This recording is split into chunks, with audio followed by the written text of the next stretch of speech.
حضرت عثمان غنی رضی اللہ تعالی عنہ کی شہادت کے بعد جب خلافت کا منصب حضرت علی رضی اللہ تعالی عنہ نے سنبھالا اور صحابہ کرام سے بیعت لینے لگے تو امیر شام معاویہ بن ابی سفیان نے حضرت علی رضی اللہ تعالی عنہ کو خلیفہ تسلیم کرنے سے انکار کر دیا۔ انہی حالات کی نزاکت کو دیکھتے ہوئے منافقین سرگرم ہو گئے اور انہوں نے اچھا موقع جانچتے ہوئے اور لوہا گرم دیکھ کر ضرب لگاتے ہوئے حضرت علی اور معاویہ بن ابی سفیان کے درمیان ہونے والی اس رنجش اور عداوت کو طول دینے کا سلسلہ شروع کیا، اور انہوں نے معاویہ بن ابی سفیان کو حضرت علی رضی اللہ تعالی عنہ کے خلاف جنگ کے لیے تیار کرنا شروع کیا، اور انہیں یہ باور کروانا شروع کیا کہ خلافت کے صحیح حقدار تو آپ ہیں۔ معاویہ بن ابی سفیان کو حضرت علی کے خلاف اکسانے والے اور جنگ کا مشورہ دینے والے کوئی اور نہیں بلکہ دو صحابی رسول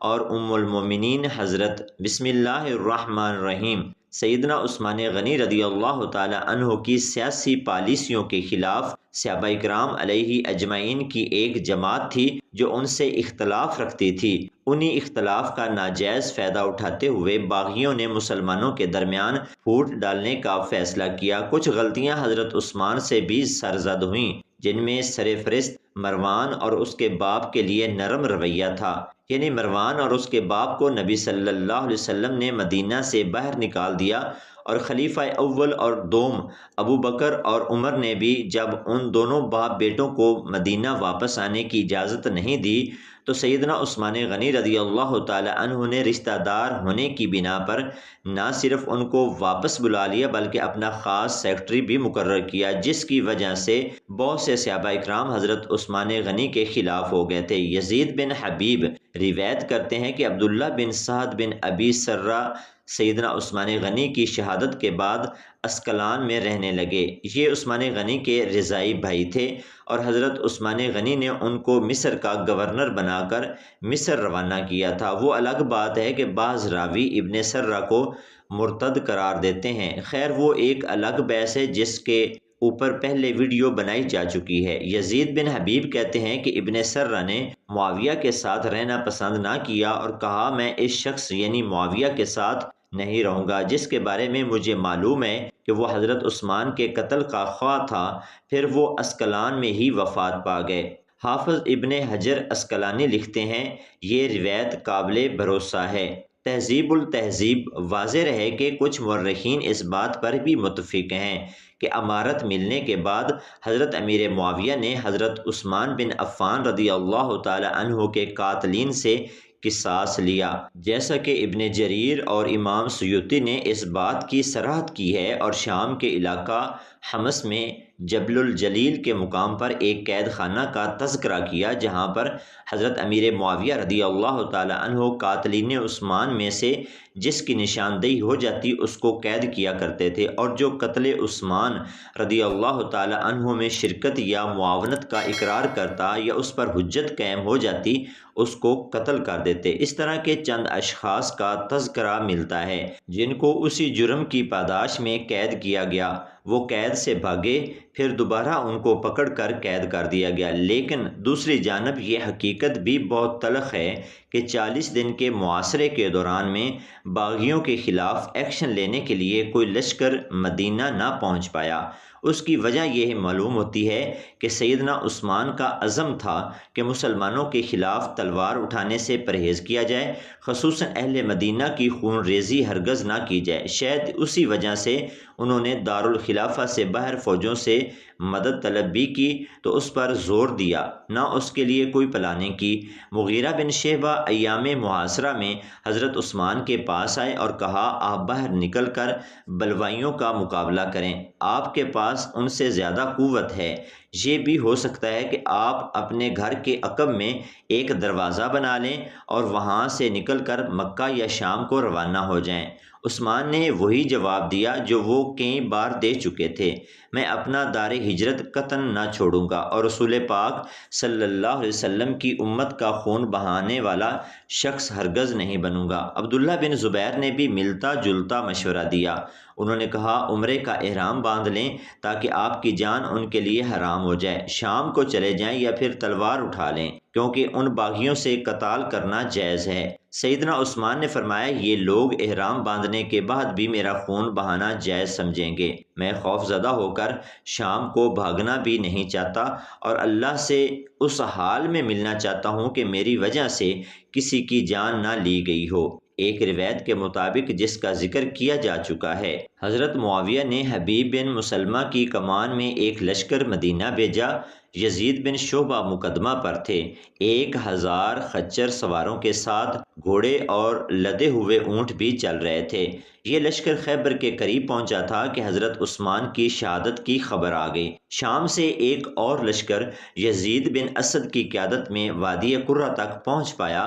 مجاشہ بن مسعود کی قیادت میں بصرہ سے چلنے والا لشکر ربضہ تک آیا تھا کہ اس سانے کی اطلاع ملی۔ امام زہری اور امام طبری اس بات پر بھی متفق ہیں کہ امیر معاویہ نے عثمان غنی رضی اللہ تعالی عنہ کی شہادت کو بنیاد بنا کر حضرت علی کی خلافت کو ماننے سے انکار کیا اور ان پر زور دیا کہ وہ قاتلین عثمان کو قتل کریں، ان سے قصاص لیں، پھر اہل شام ان کی بیعت کریں گے۔ لیکن سیدنا علی رضی اللہ تعالی عنہ نے ارشاد فرمایا ابھی حالات اس قدر تلخ ہیں کہ میں قاتلین عثمان کو نہ تو سزا دے سکتا ہوں نہ گرفتار کر سکتا ہوں۔ اگر تمام مسلمان یکجا ہو کر میری بیعت کریں اور مجھے مضبوط کریں، پھر مل کر میرے ساتھ مجرمین عثمان کو گرفتار کر کے ان کو سزا دیں گے۔ لیکن مورخین گواہ ہیں، تاریخ کی کتابیں کہتی ہیں کہ امیر معاویہ نے قاتلین عثمان کو قتل کرنے کا بہانہ بنا کر سیدنا علی رضی اللہ تعالی عنہ کو کمزور کرنے کی کوشش کی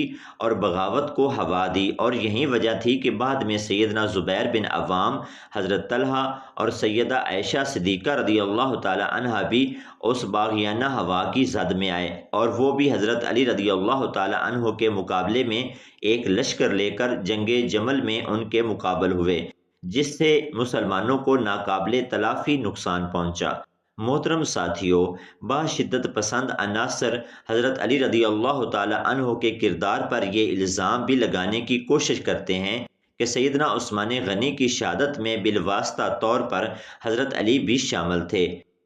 کیونکہ حضرت علی رضی اللہ تعالی عنہ خلافت کے لیے یہ قدم اٹھا رہے تھے۔ حالانکہ تاریخ گواہ ہے کہ حضرت علی رضی اللہ تعالی عنہ اگر چاہتے تو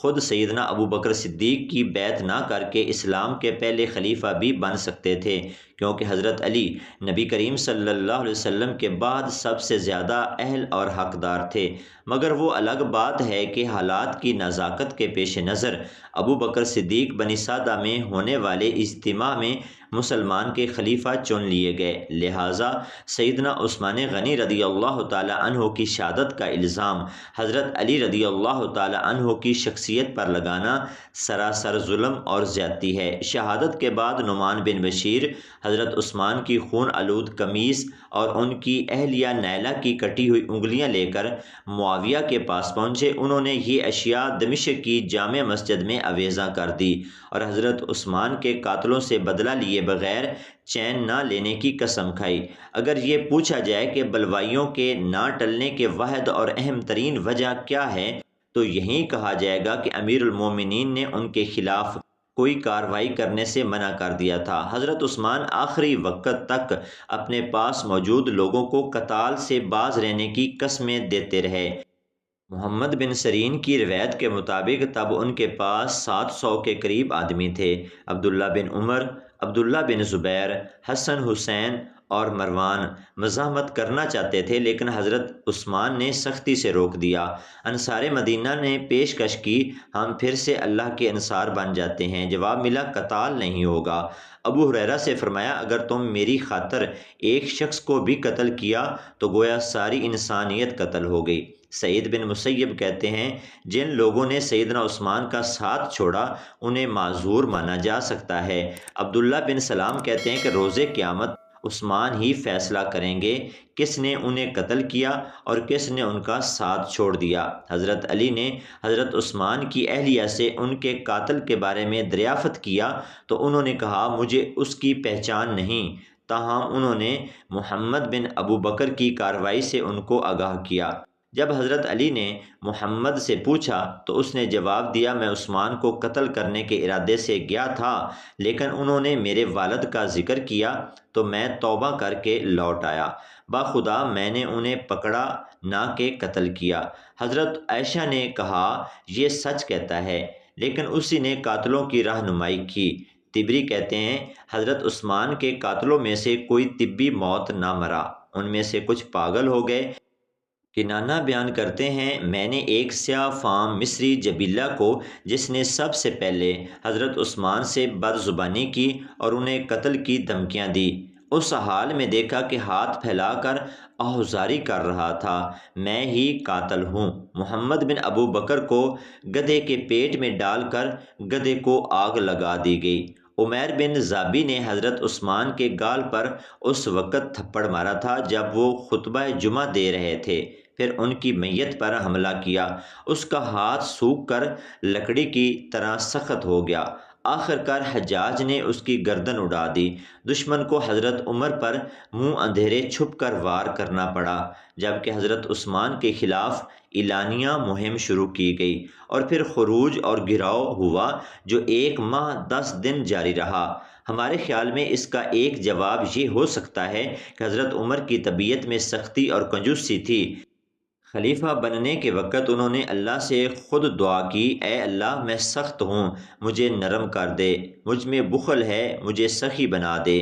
یہ دعا قبول ہوئی، وہ اہل ایمان کے حق میں انتہائی نرم اور فیاض ہو گئے، جبکہ اپنے شریک اقتدار امال کے لیے سخت ہی رہے۔ اہل ایمان کے مال کی وہ کڑی حفاظت کرتے، ان کے برعکس سیدنا عثمان نرم دل تھے، مالدار ہونے کی وجہ سے کھلا خرچ کرنے کے عادی تھے۔ خلعت خلافت پہننے پر یہ فیاضی کثرت سے عطیات دینے کی شکل اختیار کر گئی، کچھ عطیات انہوں نے اپنی جیب سے دیے اور کچھ مال خمس میں سے۔ خمس سے دیے جانے والے عطیہ انہوں نے لوگوں کے اعتراض پر واپس لے لیے۔ مالی معاملات میں حضرت عمر کے پیمانے اتنے کڑے تھے کہ کسی کو انگلی اٹھانے کی جرت نہ ہوتی تھی، جبکہ حضرت عثمان کا طریقہ کار جائز ہونے کے باوجود اعتراض کا احتمال رکھتا تھا۔ کسی قریبی عزیز کو نوازنے پر لا محالہ سوال اٹھ کھڑا ہوتا، اسے اپنی خاص جیب سے رقم دی گئی یا مسلمانوں کے بیت المال کا مال خرچ کر دیا گیا۔ سیدنا عثمان کے خلاف ایسا کوئی الزام ثابت نہ ہوا، لیکن بدخواہ نے انگلیاں ضرور اٹھائی۔ حضرت عثمان غنی رضی اللہ تعالی عنہ کا اپنے عزیز و اقارب سے محبت رکھنا اور ان کی بھلائی کا خیال رکھنا ایک جائز عمل تھا، وہ اس کے علمی دلائل بھی دیتے۔